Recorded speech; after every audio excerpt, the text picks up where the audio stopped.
How's it going, boys? My name is Poet, and welcome back to Yapology.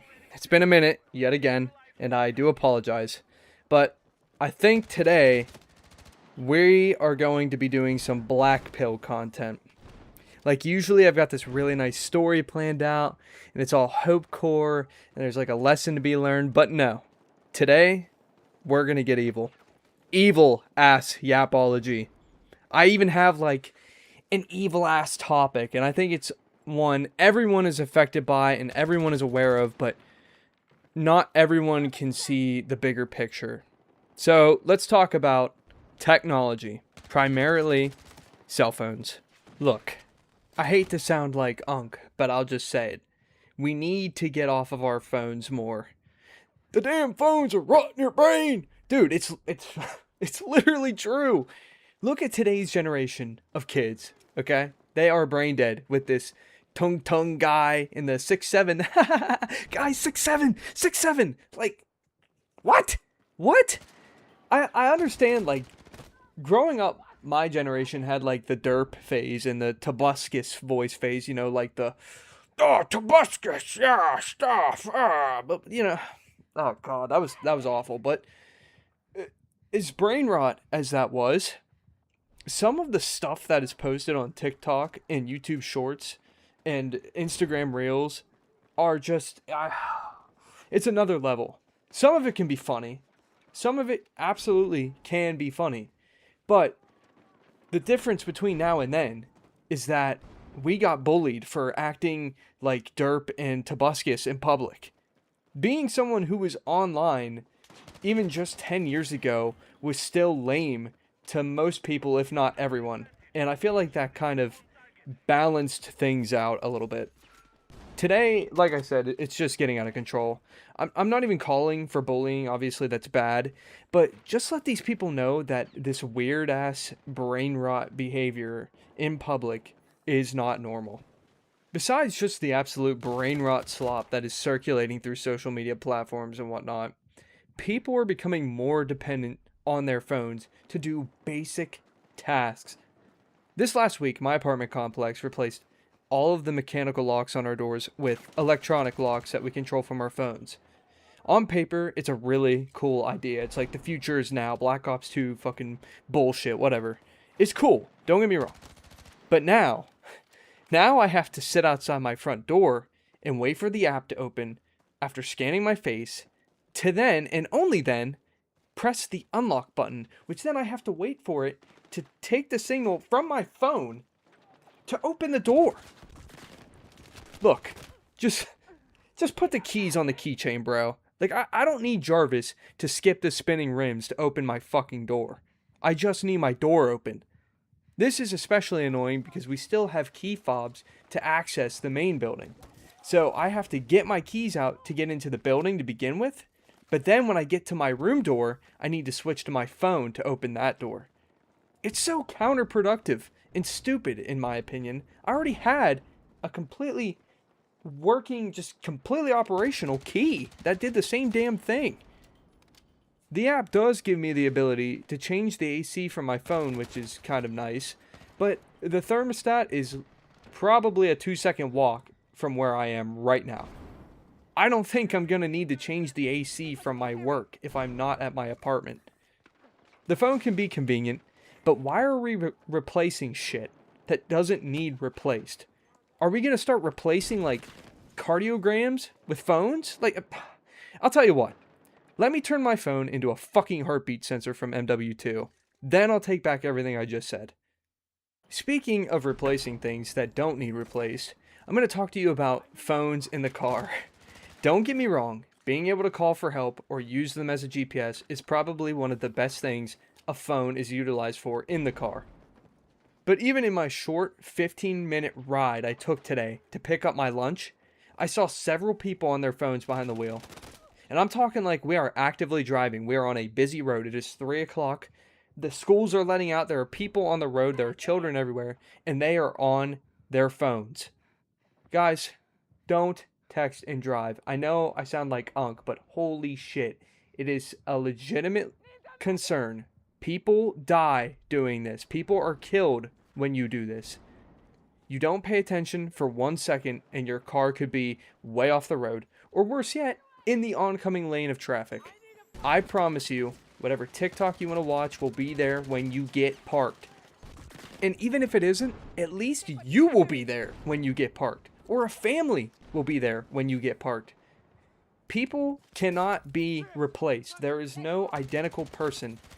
Once one person's gone, they don't come back. We don't press square to respawn here, okay? You're done when you die. You're done. The brain rot slop on TikTok is replaced every probably second. You could probably do it every second if you just swipe up. This video is starting to sound more and more like TikTok hate. And you know what? Fuck it.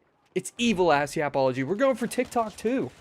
TikTok, while being a place for creativity and expression, has done more damage to people's attention span, livelihoods, and general decision making than any app has in my lifetime.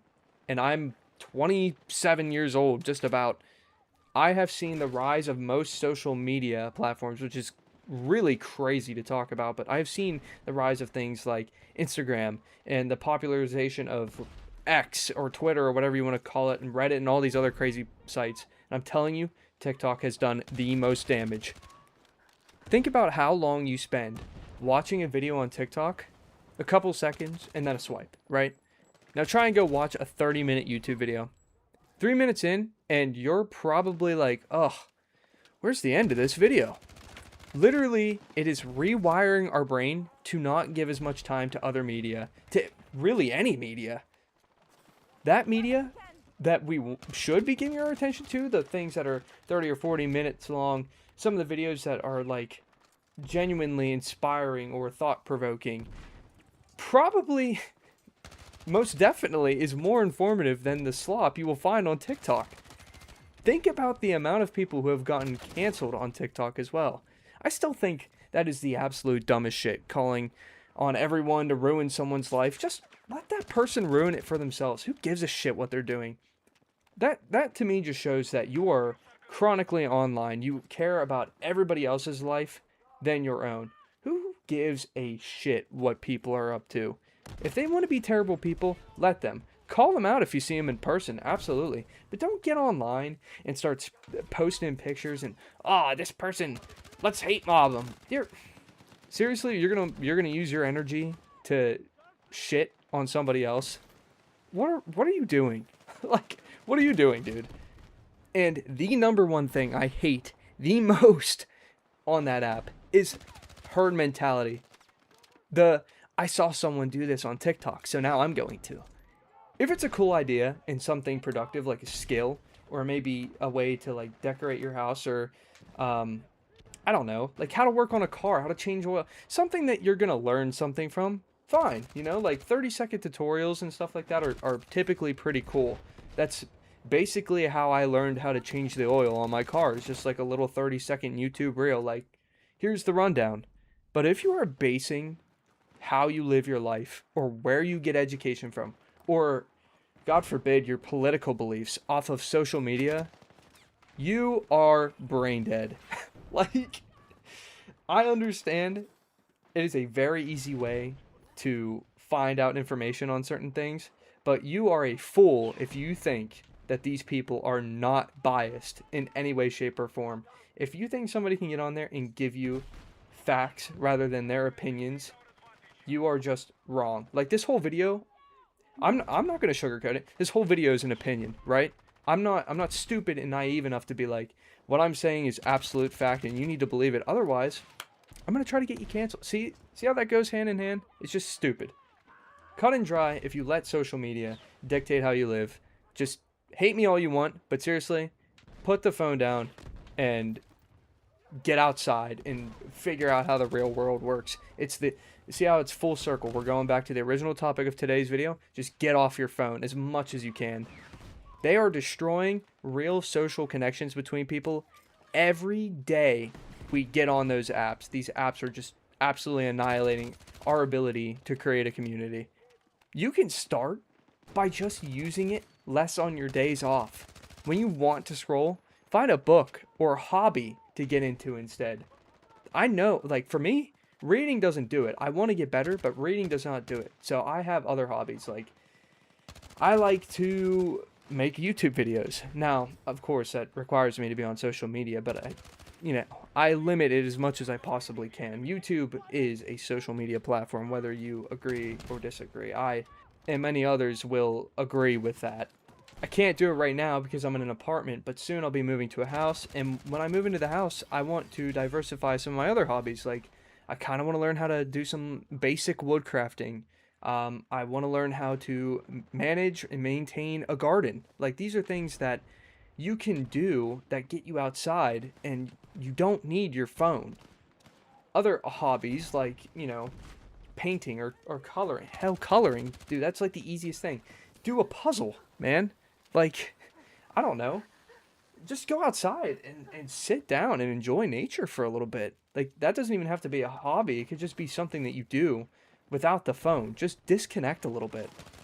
My favorite thing I do right now is whenever my significant other and I go to eat, we set our phones face down on the table of the restaurant, and we set the salt and pepper shakers on them. The first one to pick up their phone to scroll or like do something completely just out of the moment loses. It's just like a game that we play, and neither one of us want to lose. So you bet your ass that phone just sits there till we're done, till we're leaving. You would not believe how well that works for us. How many like fun conversations we get to have because we're not on our phones. It's just her and I and our minds going. It's like, it sounds so stupid, but just try it once. I promise you, it is such like a nice change of pace. Guys, let me know what you think about phones and technology in our time, and let me know what you guys do to kind of curb your phone usage or your social media activity. Go outside, interact with people face to face, be the socially competent example in your community. Don't be a little screen iPad baby, glue that shit to your eyes. Don't be like that. I promise you, it's not going to do you any good. I know that this video was very bitchy, but I feel it's important to recognize the bad things in life as well as the good things so that we can, continue to better ourselves in any way. That's all I've got for this one, though, guys. Have a great day, and I will see you all in a much less evil way next time.